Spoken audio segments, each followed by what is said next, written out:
Merci de nous rejoindre sur Radio Mali à Bamako, il est 13h.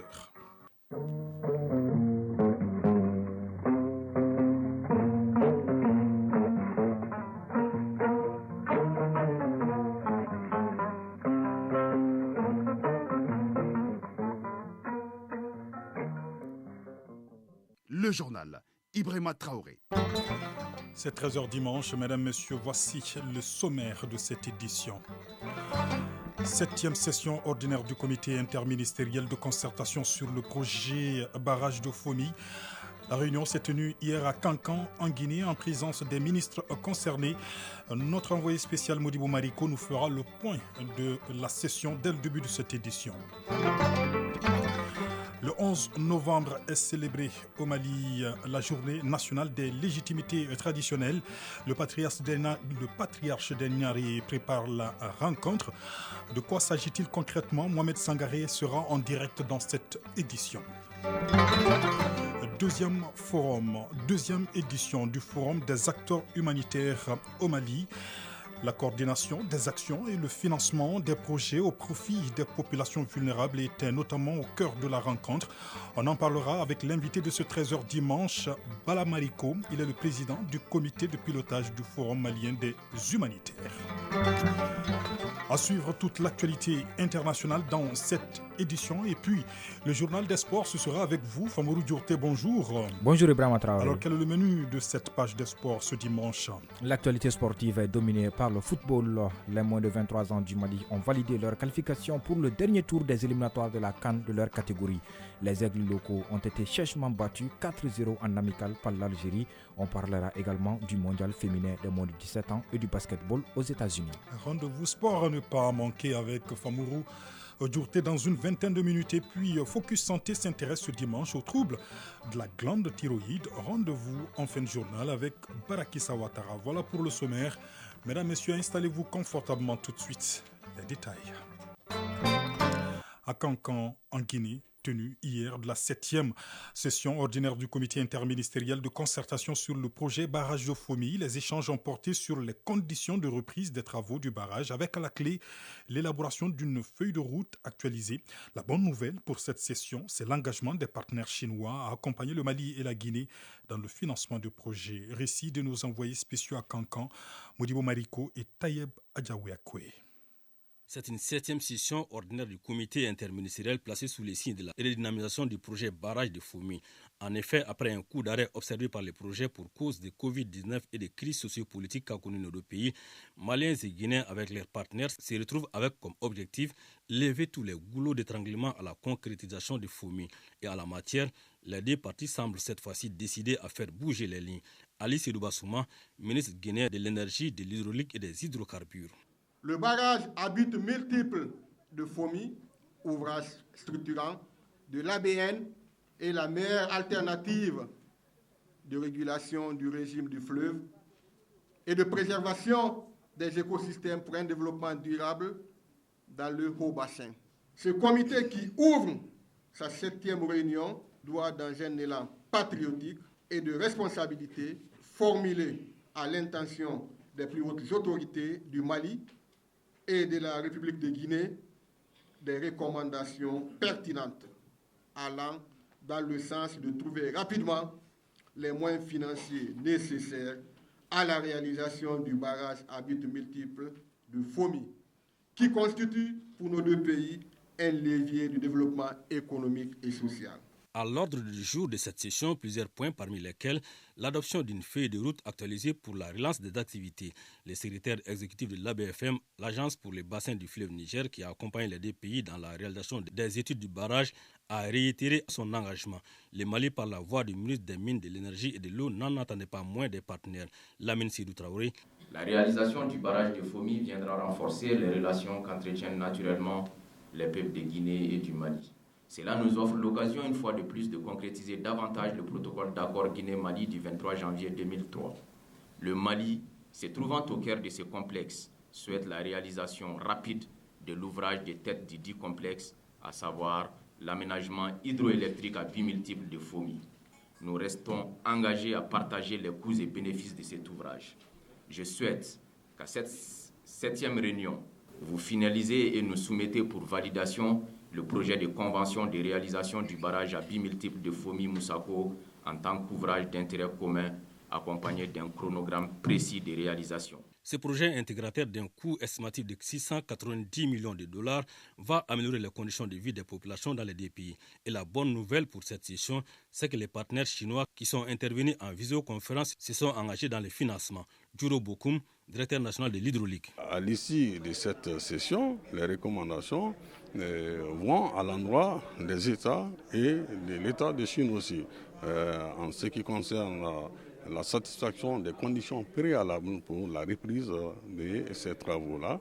Et donc, courant novembre, le comité va se réunir à nouveau pour faire le point sur l'état de mobilisation des 15% de la contrepartie des différents États, les deux États, et aussi par rapport à l'inscription aussi des 85% autres dans l'accord cadre Guinée-Chine pour le barrage de Fomi, en considérant que Fomi est une priorité. Maliens et Guinéens avec leurs partenaires se donnent ainsi des jours pour non seulement établir un chronogramme détaillé des travaux à réaliser, mais aussi faire des recommandations à même de faire du rêve projet barrage de Fomi une réalité. Validation du programme national d'éducation aux valeurs. Les travaux ont pris fin hier à Bamako. Les participants ont formulé de fortes recommandations. Ils invitent notamment les ministères en charge de la culture, de l'éducation nationale et de l'enseignement supérieur à écrire une histoire générale du Mali en impliquant les acteurs du privé. Jules Sambou Sissoko. Pour réussir la transformation sociale, retrouver nos repères et bâtir un Mali nouveau, les composantes actives de la société ont analysé sans complaisance le programme national d'éducation aux valeurs PNEV et son plan d'action et de communication. Au terme des travaux, le rapport de synthèse met en exergue des recommandations pertinentes. Maïga Nene Satourou Keita, rapporteur de l'atelier national du PNEV. Il s'agit de donner écho aux recommandations des ANR en ce qui concerne la remise à plat du système éducatif et l'amélioration de l'enseignement supérieur en demandant aux ministères concernés de refaire un nouveau schéma de l'éducation et refaire la pyramide de l'éducation. Il s'agit d'inviter les ministères de la culture, de l'éducation, de l'enseignement supérieur à écrire l'histoire générale du Mali en impliquant les acteurs privés, d'appeler à la vigilance des médias publics dans leur programmation culturelle afin qu'ils ne soient pas le vecteur de contre-valeurs culturelles.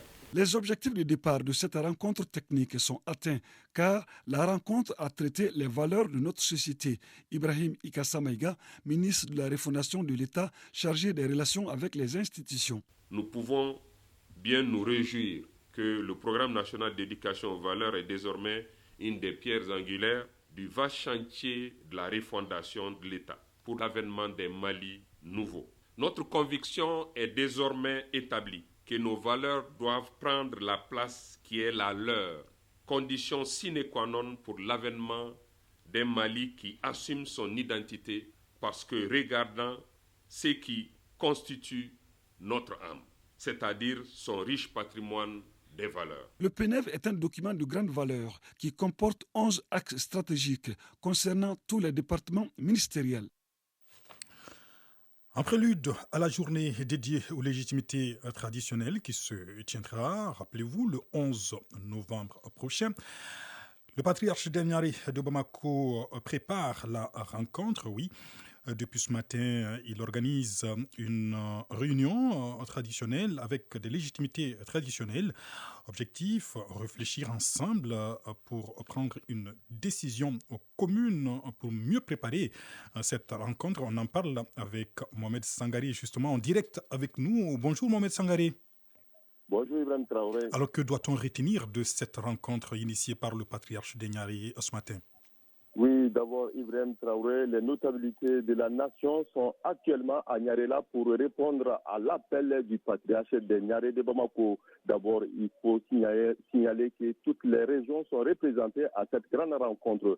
Une rencontre d'échange sur comment demander aux autorités de redonner le pouvoir qui leur est dû. Après le discours de bienvenue de Bas Suleiman Niaré et après avoir placé l'événement dans son contexte, la parole a été donnée aux participants. Ibrahim, plusieurs interventions ont marqué la rencontre, mais pour le moment, beaucoup d'interventions, beaucoup ont parlé, ont demandé de faire la clarification entre les tâches du chef de quartier et celui du chef de village.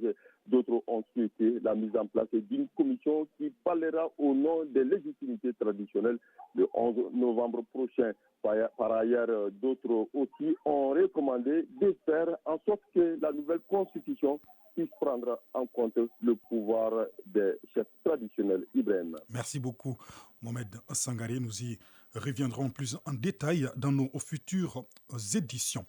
Deuxième édition du Forum des acteurs humanitaires. Ils étaient très nombreux hier, réunis à Bamako. Ici donc, la coordination des actions et le financement des projets au profit des populations vulnérables était entre autres au cœur de la rencontre. On en parle avec l'invité de ce 13h dimanche. Nous recevons dans ce studio M. Bala Maliko, président du comité de pilotage du Forum malien des humanitaires. M. Maliko, bonjour. Bonjour. Alors concrètement, dites-nous quel était le but de cette deuxième édition du Forum des humanitaires. Alors avant tout propos, je tiens à remercier l'URTM pour l'invitation et je m'incline aussi devant la mémoire de toutes les victimes civiles et militaires, victimes nationales et étrangères qui sont tombées au Mali pour le Mali. La deuxième édition du FOMA, Forum malien des acteurs humanitaires, avait pour thème la problématique de mobilisation de ressources pour les acteurs humanitaires locaux. Comme les autorités de la transition disent que nous entamons une nouvelle phase dans la coopération entre le Mali et les autres pays, c'est que nous fixons les règles. Et pour cela, nous, déjà, nos financements nous provenaient de l'extérieur. Donc, maintenant que nous devons faire attention avec qui faire quoi, il serait aussi intéressant que nos financements, que nous puissions pouvoir avoir nos aides de manière locale. Donc, entreprises locales, philanthropes, les personnes de bonne volonté qui nous accompagnent déjà. Et dites-nous concrètement, quelle stratégie adoptez-vous pour pouvoir convaincre au plan national les partenaires? Un seul mot, c'est ce devoir de redevabilité. Parce que toutes les personnes qui aiment aider a souci d'être rassurées du bon usage qui serait fait de ces sous. Donc, alors, la rencontre a été surtout marquée par des panels. De quoi avez-vous parlé? Alors, le premier panel, c'était gestion des crises déplacées, défis et perspectives. Le panel était animé par le représentant pays de l'UNFPA, FUNIAP. Le deuxième panéliste était le directeur pays de l'UNHCR, donc au Conseil des Nations Unies pour les réfugiés. Un panel de haut niveau. Donc, on a mis le doigt sur tout ce qu'il y avait comme problème par rapport aux déplacés internes. Le point qui touche tout le monde, ça c'est les déplacés qui sont à Falajé. On va faire des recommandations, parce que bon, là, le secrétariat permanent travaille sur les recommandations. Mais je pense que les autorités doivent prendre des décisions politiques courageuses et fortes pour relocaliser les déplacés de Faladja ailleurs. Parce que c'est inhumain déjà. Enfin, ils vivent un drame en quittant leur lieu de résidence. S'il faut encore qu'ils viennent vivre sur des tas d'ordures, c'est beaucoup plus inhumain. Très bien. Au-delà des recommandations que vous préparez hier à l'issue du forum, qu'est-ce qu'on doit retenir essentiellement? Avez-vous pris des décisions pour permettre aux acteurs humanitaires de mener à bien leur mission? Le FOMA n'est pas un cadre de décision. C'est un cadre d'échange et de proposition. Donc, nous avons reçu l'assurance de M. le ministre en charge de l'action humanitaire des déplacés et des réfugiés, l'imam Oumarou Diarra, que je salue pour sa disponibilité, son écoute, que les recommandations seront portées par le ministère. On a aussi reçu l'assurance du FUNIAP et de l'UNHCR de nous accompagner. Alors, les problèmes que nous traversons, généralement, c'est un problème de non-planification. Le FOMA se donne comme mission de faire des propositions, des planifications stratégiques opérationnelles pour que nous puissions petit à petit sortir de cet assistanat. Parce que, bon, Un déplacé doit être assisté, oui, mais l'aider à mieux se prendre en charge avec des projets, des programmes génératrices de revenus. Tout ceci. Plusieurs ONG, associations qui sont membres du forum travaillent déjà sur le terrain par rapport à ça, mais une meilleure synergie d'action, une synergie d'action et une meilleure coordination des activités et le devoir de redevabilité fera que ceux qui aident vont continuer à le faire, ceux qui ne le font pas seront beaucoup plus rassurés pour le faire, parce que nous avons intérêt entre nous, Maliens, de nous aider. Très bien, une dernière question. Avez-vous un message particulier à l'endroit des pouvoirs publics et des partenaires qui vous soutiennent? De continuer à nous aider, à nous appuyer. Nous sommes dans une phase transitoire. Les ressources sont limitées. Nous savons que nous nous sommes un peu embrouillés avec beaucoup de partenaires. À juste raison, je pense que c'est normal, celui qui vient aider le fasse en fonction de tes besoins. Donc le Mali exprime un besoin, c'est aux partenaires de s'adapter au Mali. Alors avant, on s'adaptait aux partenaires, mais les autorités de la transition montrent la voie aux partenaires qui doivent s'adapter aux Maliens, accepter nos choix stratégiques. Cela a effectivement des conséquences sur nous, mais en patriotes, on les accepte, on les assume, nous accompagnons nos autorités et puis qu'elles fassent tout pour qu'on puisse avoir un climat apaisé, que la souffrance des uns et des autres ne puisse pas perdurer. Parce que autrement, ça serait intenable. Monsieur Bala Mariko, je rappelle que vous êtes le président du comité de pilotage du Forum malien des acteurs humanitaires. Merci de répondre à nos questions. Merci pour l'invitation. Actualité hors de nos frontières. Au Burkina Faso, une nouvelle attaque a visé les forces armées hier dans l'est du pays. Un convoi qui se rendait à Natchabouani, situé à 45 km au sud de Fada, Ngourma, a été la cible de cette attaque qui a tué au moins 13 soldats. Selon un bilan provisoire de sources sécuritaires, les renforts sont sur place pour le ratissage. Et puis, nouvel attentat meurtrier en Somalie. Au moins 100 personnes, dont des enfants, ont été tuées hier dans un double attentat à la voiture piégée sur une artère très fréquentée du centre de la capitale, Mogadiscio. Il y a également plusieurs centaines de blessés et les hôpitaux sont à la peine, n'est-ce pas, Koumba Sissé? Les hôpitaux de la capitale sont saturés. La situation est hors de contrôle. Il y a trop de blessés à soigner, trop de corps de personnes décédées à prendre en charge. Ce sont là des révélations faites par Dr Abdul Kader Aden, propriétaire de la seule compagnie d'ambulance privée de Somalie. Pour lui, la principale difficulté est le manque de matériel dans des établissements hospitaliers bondés. Néanmoins, ces équipes sont sur le terrain, mais les conditions sont difficiles. Hier, une de leurs ambulances a été touchée par les explosions. Le chauffeur et l'un des soignants qui circulaient à bord du véhicule ont été blessés. L'ambulance est complètement détruite. Le président Hassan Sheikh Mohamoud s'est rendu sur place ce dimanche. 100 personnes ont trouvé la mort et 300 ont été blessées, a-t-il déclaré. Mais le nombre de victimes continue à augmenter car les blessures causées par les explosions sont très graves. Pour un rappel, l'attaque a eu lieu au même carrefour très fréquenté où un camion avait explosé le 14 octobre 2017, tuant 512 personnes et en blessant plus de 290. À ce jour, c'est l'attentat le plus meurtrier commis en Somalie. La double attaque de ce dimanche porte la signature des Chebab.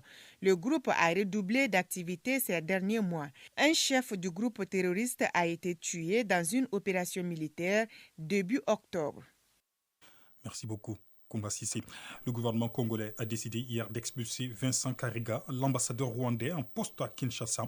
Nouhoum Sissoko, bonjour. Bonjour Ibrahima Traoré. Alors, les autorités congolaises disent détenir des rapports émanant de drones qui attestent l'arrivée massive de troupes rwandaises sur le sol congolais. Kinshasa, en accusant Kigali de soutenir la rébellion du M23, a décidé d'expulser Vincent Karega, l'ambassadeur du Rwanda en République démocratique du Congo, a annoncé samedi soir Patrick Mouyaya, le porte-parole du gouvernement congolais et ministre de la Communication et des Médias. Son Excellence Karega a 48 heures pour quitter la RDC. Le président de la RDC, Félix Tshisekedi, a présidé samedi à Kinshasa une réunion élargie du Conseil supérieur de défense pour évaluer la situation après une série d'attaques et d'occupations de localités congolaises par le M23, appuyé par l'armée rwandaise, a indiqué Patrick Mouyaya dans un communiqué lu à la télévision officielle. Il a été observé ces derniers jours une arrivée massive des éléments de l'armée rwandaise pour appuyer les terroristes du M23 en vue d'une offensive générale contre les positions des forces armées congolaises, a-t-il affirmé. Au regard des faits qui précèdent, le Conseil supérieur de défense demande au gouvernement d'expulser dans les 48 heures suivant sa notification le diplomate rwandais en RDC, du fait notamment de la persistance de son pays à agresser la RDC, a ajouté le porte-parole. Cette semaine, un ambassadeur américain aux Nations Unies a aussi clairement évoqué l'aide apportée par les forces de défense rwandaises au M23. Kigali dément et accuse en retour la RDC, qui réfute elle aussi toute collusion avec les FDLR, Force démocratique de libération du Rwanda, un mouvement de rebelles hutus rwandais dont certains seraient impliqués dans le génocide des Tutsis au Rwanda en 1994. Le M23, mouvement du 23 mars, une ancienne rébellion Tutsi qui a repris les armes fin 2021, a gagné du terrain samedi dans l'est de la RDC, s'emparant notamment de deux villes, Kiwanja et Rutshuru Centre, situées sur la route nationale 2, axe stratégique desservant Goma, chef-lieu de la province du Nord Kivu. Alors, Nouroum Sissoko, l'ONU s'inquiète des conséquences humanitaires de ce conflit. Avec l'avancée du M23, des dizaines de milliers d'habitants ont été contraints de se déplacer vers Goma, situé à 70 km. Difficile de savoir combien de personnes ont dû quitter leur foyer, mais selon le Bureau des affaires humanitaires des Nations Unies, 35 000 personnes se sont rendues ces 2 derniers jours à Rutshuru, vers la bourgade de Kanyaru-Shinya, au nord de Goma, ce qui donne une idée de l'ampleur du phénomène de ces déplacements de population. Ibrahima Traoré. Merci beaucoup pour tous ces détails, Nouroum Sissoko. Le ministre marocain des Affaires étrangères est depuis hier à Alger, Nasser Bourita, est dans la capitale algérienne pour préparer le sommet de la Ligue arabe qui s'ouvre le mardi prochain. Bourama Traoré, bonjour. Bonjour Ibrahima Traoré. Alors, ce déplacement du chef de la diplomatie marocaine a surpris plus d'un, puisque depuis un an, les relations diplomatiques sont rompues entre les deux pays. Tout à fait, surprise, cette visite du ministre des Affaires étrangères du Maroc l'est officielle et l'est aussi. Le chef de la diplomatie marocaine est venu directement de Guinée-Bissau où il achevait une tournée subsaharienne. Même si cette venue à Alger n'a pas été annoncée par son ministère, c'est finalement sur les réseaux sociaux qu'ont été postées des vidéos de son arrivée à l'aéroport international Boubedienne. Or, l'espace aérien algérien est fermé aux avions marocains depuis septembre 2021. Cette visite intervient donc dans un contexte de crise diplomatique entre l'Algérie et le Maroc depuis plus d'un an. Le ministre Nasser Bourita est à Alger pour des réunions préparatoires du sommet de la Ligue arabe qui se tient le mardi prochain, vous l'avez rappelé. Comme plusieurs de ses homologues arabes, il a assisté hier à une réunion présidée par le ministre algérien des Affaires étrangères Ramtan Lamamara. L'Algérie a rompu ses relations diplomatiques avec le Maroc en août 2021. Le principal contentieux entre les deux poids lourds de l'Afrique du Nord porte sur le territoire disputé du Sahara occidental. L'autre pomme de discorde concerne le statut de cette ex-colonie espagnole, considérée comme un territoire non autonome par l'Organisation des Nations Unies depuis 1970. Merci beaucoup, Bourama Traoré. Hors du continent à présent, la Corée du Sud s'est réveillée sous le choc après le gigantesque mouvement de foule d'hier soir à Séoul qui a entraîné la mort d'au moins 153 personnes. Ce sont majoritairement des jeunes venus célébrer Halloween. Sur les lieux du drame, le président sud-coréen a décrété un deuil national. Les bureaux de vote ont ouvert ce dimanche matin au Brésil où 156 millions d'électeurs sont appelés à choisir entre le président sortant, Jair Bolsonaro, et l'ancien président âgé de 77 ans, Lula, favori des sondages. Mais une surprise n'est pas à exclure dans cette élection qui aura été marquée par une opposition farouche entre les deux candidats. Aucun mouvement de cargo pour le transport des céréales ukrainiennes en mer Noire n'a été validé pour la journée de ce dimanche. Ce moins, ce qu'a annoncé le Centre de coordination conjointe chargé de superviser l'accord international signé l'été dernier. Moscou a suspendu hier sa participation à l'accord signé le 22 juillet à Istanbul en évoquant donc une attaque de drone sur ces navires. Et c'est ce qu'on pouvait retenir de l'actualité en Afrique et dans le reste du monde. Les sports dans quelques instants.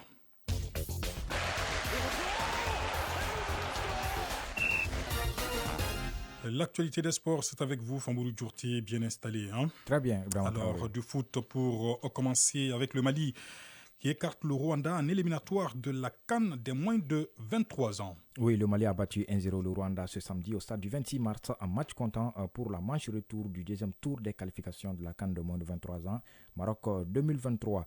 Khalifa Traoré est l'auteur de l'unique réalisation à la 41e minute. Les Guêpes du Rwanda n'ont pas réussi à revenir dans la partie. Au match aller, les deux équipes s'étaient quittées sur un score nul d'un but partout. Après la rencontre d'hier, le sélectionneur des Aigles Espoirs du Mali, Alou Badra Diallo, a réagi au micro de notre reporter Siragatou Sissi. Je remercie le public qui a fait le déplacement parce que ce n'était pas évident. Nous avons construit cette équipe dans des difficultés parce qu'on a tous les problèmes du monde à faire, avoir une équipe, d'avoir le terrain, les problèmes de terrain d'entraînement. On ne s'est pas préparé, il n'y a pas une préparation. Comme c'est des jeunes, nous savons qu'aujourd'hui c'est la relève de demain. Nous avons quand même dit aux jeunes d'oublier tous les petits problèmes qu'on a eu, de se concentrer. Et l'essentiel aujourd'hui, c'était le Mali. Le plus important aujourd'hui, c'est le Mali. Malgré toutes ces difficultés, on a eu quand même à arracher la qualification face à une équipe rwandaise qui était vraiment agressive. C'était la boxe là-bas. Aujourd'hui, ils ont repris la même chose. Donc, je retiens aujourd'hui la qualification, c'est parce qu'on a eu, il faut reconnaître, on n'a pas fait le bon jeu dans ce match-là. Il faut reconnaître aussi, nous avons aussi une équipe aussi jeune, pas de joueurs vraiment expérimentés. Voilà, c'était là Alou Badra Diallo au micro de Seragatou Sissé. Lors du dernier tour des qualifications, la sélection olympique malienne croisera celle du Sénégal, tombeuse du Burkina Faso. Alors, en plus du Mali et du Sénégal, 3 autres pays sont qualifiés pour le dernier tour des qualifications ce samedi. Hein? Oui, après avoir fait 0-0 à Niamey il y a une semaine, le Niger a obtenu son billet en terre ivoirienne en concédant un autre match nul 1-1 cette fois-ci. Alors la Côte d'Ivoire est donc éliminée par la règle du but marqué à l'extérieur. Le Nigeria, sans forcer, a sorti la Tanzanie en la dominant 2-0, tandis que le carton de la journée est à mettre à l'actif du Gabon qui a sèchement battu 4-0 et élimine Madagascar. Les derniers qualifiés à l'ultime tour de la course pour la CAN de moins de 23 ans seront connus ce dimanche. 6 matchs sont au programme, dont Algérie et RDC à 18h GMT. Initialement programmé ce samedi, ce match a été décalé de 24 heures à cause d'une panne technique de l'avion qui transportait les léopards à Sétif.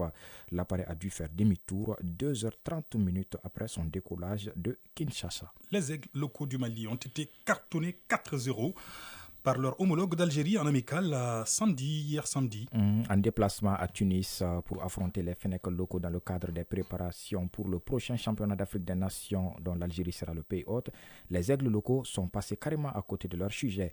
Le score était d'un but à 0 à la pause pour l'Algérie. C'est en seconde période que les nôtres ont complètement sombré en encaissant 3 nouveaux buts. 4-0 score final. À environ 2 mois du début du championnat d'Afrique des Nations CHAN, les joueurs du sélectionneur Noundiané devront très vite se mettre au boulot afin qu'on puisse avoir une équipe compétitive qui ira défendre les couleurs du Mali en Algérie. Mondial féminin des moins de 17 ans, c'était assez sensationnel. Le Nigeria et l'Allemagne s'affrontaient pour la 3e place. Et oui, battu par la Colombie au tir au but 6-5 en demi-finale. Le Nigeria s'est incliné tout de suite devant l'Allemagne 3-2 au tir au but également. On peut dire que les Nigérians se sont sabordés puisque le Nigeria mène 3-0 jusqu'au dernier quart d'heure. Ensuite, les Allemands ont pu revenir au score et s'imposer au tir au but. Les Allemands avaient battu également les Nigérians en match de poule 2-1. Alors, la finale mettra aux prises l'Espagne, tenante du titre, et la Colombie à 14h30 GMT. Et je rappelle également que la Coupe du monde féminine de moins de 17 ans est à sa 7e édition. Basketball NBA et plusieurs matchs étaient au programme la nuit dernière. Oui, après une intersaison mouvementée, les Brooklyn Nets espéraient que le retour au jeu allait leur permettre de retrouver un peu de sérénité. C'est peu dire qu'ils se sont trompés. La nuit dernière, la faible équipe d'Indiana est venue s'imposer dans leur salle 116-125, une 5e défaite en 6 sorties pour les Nets. Golden State a été surpris par Charlotte 120-113. Golden State n'a toujours pas gagné à l'extérieur et compte 3 succès pour 3 revers cette saison. Par contre, tout roule à Milwaukee, l'équipe invaincue. Les Bucks ont décroché la nuit dernière leur 5e succès en autant de matchs cette saison. Les Atlanta Hawks d'un Trae Young déchaîné 42 points ont tout tenté pour faire tomber le champion 2021 mais sans succès. Score 123-115. Dans la douleur, Philadelphie s'en sort contre Chicago, mené de 19 points en première mi-temps. Les Bulls sont parvenus à recoller pour pousser les Sixers dans leur dernier retranchement, mais cela n'a pas suffi car Joel Embiid 25 points et les siens ont finalement eu le dernier mot 114-109. Merci beaucoup Famurou Djourté pour toutes ces informations sportives. Du sport à la santé. Focus Santé. Focus Santé s'intéresse ce dimanche aux troubles de la glande thyroïde. Cet organe situé entre la tête et le cou contrôle de nombreuses fonctions vitales comme le rythme cardiaque, la croissance, la faim ou même le sommeil. Lorsqu'il y a un dérèglement thyroïdien, on parle soit d'hyper ou d'hypothyroïde. On en sait davantage avec Barakisa Ouattara. Mon goitre a commencé par une angine. Quand je me couche, j'ai la sensation d'étouffer. De troubles respiratoires, gonflement des vaisseaux dans la région cou avec des sensations prolongées. Voilà des signes qui ont révélé l'hyperthyroïdie chez cette patiente de 57 ans. Dr Amadou Kone, spécialiste en endocrinologie. L'étiologie de cette hyperthyroïdie, c'est un quat multinodulaire toxique. C'est-à-dire qu'elle a beaucoup de nodules au niveau du cou. C'est ça qui est rentré en activité et qui a entraîné cet hyperfonctionnement de la glande thyroïde. Donc le traitement va consister chez elle deux temps. Le premier temps, il faut calmer, en termes techniques, refroidir la glande thyroïde pour que la glande puisse revenir à la normale. Une fois que la glande est normale, elle doit être proposée à la chirurgie. Selon les résultats des études menées, cette pathologie est plus fréquente chez les femmes, surtout celles qui sont proches de la ménopause. Ces causes sont multiples, mais les principales sont d'ordre familial ou un dérèglement hormonal. Cette anomalie de fonctionnement peut aller dans le sens d'une grande augmentation de la production des hormones qui sont produites par cette glande ou une insuffisance de production des hormones. Donc, dans cette dysrégulation, l'excès de production, c'est ce qu'on appelle l'hyperthyroïdie, c'est l'hyperfonctionnement de la glande thyroïde. Et l'insuffisance de production de la glande, c'est ça qu'on appelle une hypothyroïdie. Ce dysfonctionnement de la glande thyroïde se manifeste par la perte de poids, l'accélération du battement cardiaque. Dr Amadou Kone, spécialiste en endocrinologie à l'hôpital du Mali. Cette hyperthyroïdie se manifeste surtout par des signes d'irritabilité, c'est-à-dire la personne est très, excitée, très agitée, mobile. C'est des personnes qui sont nerveuses, donc des personnes émotives. La moindre des signes peut les faire pleurer. C'est des personnes qui ont du mal à dormir la nuit et qui font beaucoup de cauchemars. C'est des personnes qui vous disent chaque fois qu'ils ont le corps chaud parce que la glande régule aussi la température corporelle. Des manifestations qui sont également source de beaucoup de cas de divorce. Le traitement de ces troubles dépend de la cause et la majeure partie des cas suivent des traitements à vie. Dr Amadou Kone. Souvent, il peut y arriver que 20% de ces patients, même après traitement, après qu'on les ait déclarés guéris, encore la maladie puisse reprendre parce qu'il y a une auto-immunité, une auto-agression de la glande contre son propre système de défense. C'est ce qui fait que ces maladies peuvent encore rechuter malgré un bon traitement et qu'on ait déclaré guéri. Tout de même, un diagnostic précoce et une alimentation adéquate au bon fonctionnement de la glande thyroïde préviennent l'exacerbation des symptômes et l'aggravation de la maladie. Focus Santé. Et c'est ce numéro de Focus Santé qui met fin donc à ce 13h dimanche que j'ai eu l'immense plaisir de vous présenter avec à la mise en onde Alimata Ouattara. La réalisation est assurée par Lassine Keita. À la coordination éditoriale, Bourama Traoré, et grand merci à Cheikh Abdul Aziz Koulibaly qui assure donc la mise en onde de cette édition. Et merci également à vous, chers auditeurs. Retrouvez juste après moi Sokona Kamesoko dans Rétro 7, la rétrospective de l'actualité de la semaine. Passez d'excellents moments de radio à notre compagnie. Au revoir.